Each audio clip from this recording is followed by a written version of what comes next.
canal Vale História e o EFIS têm o prazer de entrevistar, em mais um episódio da série Diálogos, dois historiadores, Maria de Deus Manso e Eduardo França Paiva. Maria de Deus Manso é professora auxiliar no Departamento de História da Universidade de Évora, integra vários centros de investigação em Portugal e no Brasil, tais como o Centro de Investigação em Ciência Política, Universidades de Évora e Minho, e a Rede de Grupo de Escravidão e Mestiçagens Brasil, UFMG.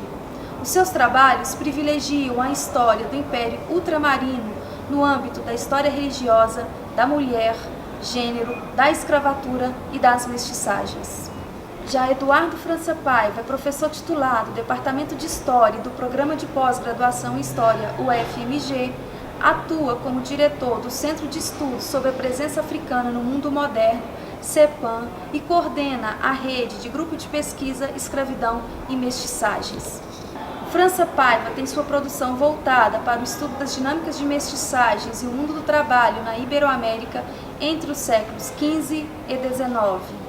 Assista agora a conversa que tivemos com eles sobre a produção de uma história dos trânsitos e mobilidades culturais, sociabilidade e dinâmicas de mestiçagens no Império Ultramarino Português entre os séculos XV e XIX.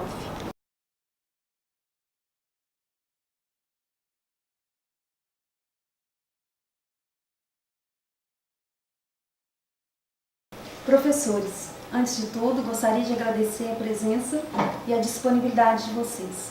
Professora Maria de Deus, em seu livro História da Companhia de Jesus em Portugal, a senhora defende que esta ordem, fundada por Inácio de Loyola, foi pilar estruturante para a construção do Império Ultramarino Português. Qual é o papel da ordem nas circularidades culturais e mestiçagens no Império Ultramarino Português?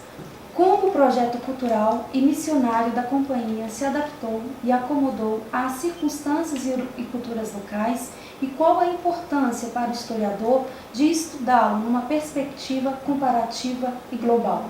Boa tarde, eu é que agradeço o convite, agradeço mais uma vez estar aqui, é um prazer. Relativamente à questão que me coloca, é defendida no meu livro, já foi defendida também na minha tese de doutoramento e continuo cada vez mais a ter esta perspectiva.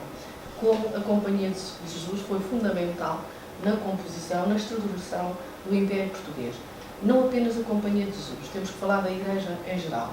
Obviamente que a Companhia de Jesus, sendo uma ordem que surgiu no período moderno, apareceu preparada para uma função diferente. Aprendia nos colégios, digamos, uma pré-missão, em que lhe permitia, muitas das vezes, ter conhecimento dos espaços geográficos, culturais que ia encontrar. Para além disso, toda a preparação em torno da aprendizagem das línguas locais, também do que nós designamos de adaptação ou acomodação a algumas culturas, fez com que ela tivesse tido êxito em determinadas missões que outras ordens que por lá andavam, que era o caso dos franciscanos, e que em alguns espaços também tiveram um papel importante, ou até dominicanos, talvez não tanto enquanto ordem, mas muitas das vezes individualmente, que já tinham feito um processo também missionário, de ocidentalização das populações, mas digamos que a Companhia de Jesus conseguiu, através dos seus métodos, das suas metodologias, ultrapassarem muito aquilo que nós designamos o Império Português, isto é, onde a presença portuguesa, a coroa se fazia representar. Houve regiões onde não havia representantes régios e a Companhia conseguiu efetivamente chegar e digamos que conseguiu dilatar no sentido que se entende que o Império Português não é só aquilo que é tutelado pela coroa, mas que fazem parte também todo o comércio privado e outros agentes. Eu incluo nesses outros agentes também a Companhia de Jesus e fez com que o Império tivesse chegado mais longe, ou que a presença portuguesa, a cultura portuguesa, a questão da ocidentalização e a questão do cristianismo tivessem chegado muito mais longe através da presença jesuíta, através da presença inaciana. E como falou nesta questão da circularidade, nós sabemos que eles não estavam num único sítio. A viagem caracteriza muito a ordem. Eles são uma ordem que nós podemos dizer permanentemente em movimento. Vão para o Brasil, vão para o Oriente, estão em África, estão em Portugal e através disso eles levam não apenas a fé, mas levam também uma cultura. Uma cultura que passa pelas obras, não é? Pelo que, uma vez que o ensino faz parte deste projeto missionário, mas levam também a medicina, os boticos, e levam todos os outros aspectos relacionados com a cultura ocidental, que vão efetivamente influenciar também e vão fazer com que surja em muitos espaços fora da Europa uma cultura diferente, e falou na questão das mestiçagens, aqui falarão, mas que é diferente o processo na questão do sincretismo, mas que irão em determinadas circunstâncias, atendendo que é extremamente difícil o cristianismo se estabelecer, porque nem sempre há conquistas, muitas das vezes há uma negociação com as autoridades locais, onde não é fácil a presença portuguesa estabelecer-se, eles conseguem, e muitas das vezes têm que ceder, digamos, a determinadas questões culturais, aceitarem a cultura local, por isso é que nós falamos na questão da adaptação, ou no Japão a questão da acomodação, aceitar elementos da cultura local. Isso faz com que o cristianismo não seja aquele cristianismo, entre aspas, puro, que é aqui pregado na Europa, ensinado na Europa, mas que aceite muitas das vezes a interferência dessa cultura local. Falo na questão da China, na questão do Japão, e até mesmo na Índia, mas em África, obviamente, que também vamos ter este processo, mesmo aqui no Brasil, com o Manuel da Nóbrega ou o Padre Anchieta, que aceitam determinados comportamentos do índio, a questão do enterramento, etc., que não era o modelo que a Igreja, digamos assim, impunha. E, portanto, vai circular toda uma cultura, digamos assim, que é ocidental, mas que se irá recriar, adaptar nestes espaços. E perguntava também relativamente à importância que é para nós, historiadores, investigadores, percebermos o papel que a companhia desempenhou. Eu penso que o Império, obviamente, ele foi político, ele foi económico, mas ele também foi cultural. E não poderemos pensar que houve apenas um único modelo de colonização portuguesa, e neste caso concreto, de missionação. As sociedades são diferentes, se houve, como eu disse, formas também diferentes da Companhia de Jesus atuar, de acordo com as sociedades, convém, de facto, ao historiador e ao investigador perceber essa diferença, que há diferenças no Império. Há as diferenças culturais, sim senhor, e há depois as diferenças, que a Ordem, neste caso falando concretamente da Companhia de Jesus, as diferenças que ela também vai utilizar na percepção e na compreensão desse mesmo Império. Portanto, isso é fundamental. Não podemos dizer que o Brasil era igual ao Oriente, ou à África. Não, há efetivamente diferenças. Será um estudo comparativo que nos leva à percepção, à compreensão desse Império. Professor Eduardo, o interesse de um de seus livros recentes, Dar Nome ao Novo, é discutir, em perspectiva comparada e conectada, a história lexical e as dinâmicas de mestiçagens da Iberoamérica entre os séculos XVI e XVIII. O que são dinâmicas de mestiçagens e como pensar este conceito para além das rígidas fronteiras culturais e geográficas? Como os diversos agentes históricos, mestiços e não mestiços, inseridos em ambientes de escravidão e mestiçagens, participaram da construção dos diversos léxicos da sociedade ibero-americana. Bem, muito obrigado pelo convite de realizar essa entrevista. Eu acho muito importante quando a gente consegue externar dessa forma um pouco do trabalho que vem sendo desenvolvido ao longo dos anos. É esse o caso. Eu acredito que em termos historiográficos há pelo menos duas dimensões no que se refere particularmente aos conceitos que devem ser sempre consideradas pelos historiadores. Uma dimensão é a definição desses conceitos no passado, o passado o qual é objeto dos nossos estudos, das nossas pesquisas. E a outra dimensão é a elaboração ou a redefinição de conceitos realizadas por nós ao longo de nossas pesquisas e projetados ao passado que nós estamos estudando. Então, o conceito dinâmicas de mestiçagens é um caso, um exemplar, é assim, um exemplo disso que eu acabei de explicitar. Ora, se eu estou enfocando o período entre o final do século XV e o início do século XIX, uma das minhas preocupações o tempo inteiro foi me perguntar sobre como a documentação variada que eu trabalhei para todo esse período me indicava claramente definições e conceitos que foram definidos, elaborados, empregados no passado por agentes históricos. Ou seja, como eles se entenderam, se definiram, se explicaram a partir de conceitos elaborados por eles, definidos por eles e empregados por eles. Isso, para mim, continua sendo fundamental na relação do historiador com seu objeto de pesquisa e com a pesquisa que ele desenvolve.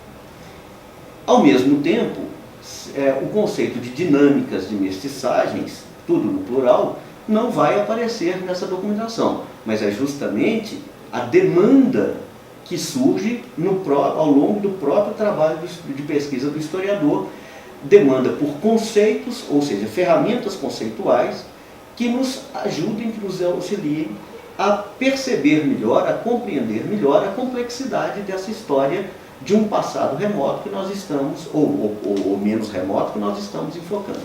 Então, são justamente essas duas dimensões que estão na base da definição desse conceito de dinâmicas de mestiçagens que nos últimos anos eu tenho trabalhado com muito afinco e tão profundamente. Ora, dinâmicas de mestiçagens são, ao mesmo tempo, o processo histórico que se desenvolve nessas sociedades ibero-americanas entre o final do século XV e o início do século XIX, que envolve mesclas biológicas e culturais. Mas, ao mesmo tempo, é um conceito elaborado nesse livro, Dar Nome ao Novo, que responde a um problema central desse livro, um argumento central, um problema central desse livro. Que problema é esse? É uma pergunta. Como definir sociedades como mestiças, como nós definimos hoje, essas sociedades ibero-americanas desse período, uma vez que nós sabemos que elas foram construídas, produzidas a partir da atuação importantíssima de agentes históricos que nesse momento, nesse passado, não se consideravam, nem eram considerados, não se nomeavam, nem eram nomeados como mestiços. Em outras palavras, como explicar que sociedades mestiças foram construídas por agentes não mestiços, definidos historicamente? Se eu enfoco, como boa parte da historiografia vinha trabalhando até agora, o produto final desses processos, esse conceito de mestiçagem ou mestiçagens nos põe esse problema, pode nos criar esse problema, ou seja, como pensar o produto final, sociedades mestiças, sendo que ela não foi construída por agentes que se definiram ou foram definidos no passado como mestiços. O conceito de dinâmicas de mestiçagem foca o processo histórico. Portanto, foca também não apenas o produto final, que são as mesclas biológicas e culturais, mas foca o processo histórico no qual fusões, contraposições, superposições, conveniências, convivências, coexistências, tudo isso se ajusta no sentido de conformar essas sociedades. Ou seja, nesse momento, a partir dessa ferramenta, desse conceito, dinâmicas de mestiçagens, fica menos complicado entender como agentes que no passado não se definiam como mestiços, construíram sociedades essencialmente mestiçadas, mescladas, como hoje nós chamamos sociedades mestiças. Então, é isso que explica o conceito e por que esse conceito foi utilizado neste livro que pretende trabalhar com todas essas dinâmicas de mestiçagens e que usou para isso, portanto, o conjunto lexical que se conformou nesse mesmo processo histórico. E esse conjunto lexical o eixo, é um ponto principal desse livro, porque ele não apenas dá nome a essas categorias, a essas pessoas, a esses grupos sociais. Esse léxico, ele dá nome e ele sintetiza essas dinâmicas, portanto, dinâmicas sociais históricas que organizaram, distinguiram hierarquizaram e diferenciaram, principalmente, distinguiram nesse sentido, de diferenciar indivíduos de indivíduos, grupos sociais de grupos sociais. Então, esse léxico ibero-americano das mestiçagens e dos mundos do trabalho, que é o problema central desse livro, ele nos coloca claramente um processo no qual se conformaram, né, essas categorias que foram utilizadas historicamente para definir, distinguir e hierarquizar pessoas e grupos sociais ao longo dessa nossa história, que, como fica claro aí no livro e na sua própria pergunta, a meu ver, se caracteriza essencialmente por ser profundamente mestiçada. No âmbito da entrevista, convidamos a todos a ler o dossiê número 41 da Vara História de 2009, que trata deste tema, escravidão e mestiçagens. Muito obrigada, professores Maria de Deus Manso e professor Eduardo França Paiva, por conceder a entrevista. Convidamos o público a acompanhar os outros episódios e entrevistas do canal e a curtir a Vara História no Twitter e no Facebook.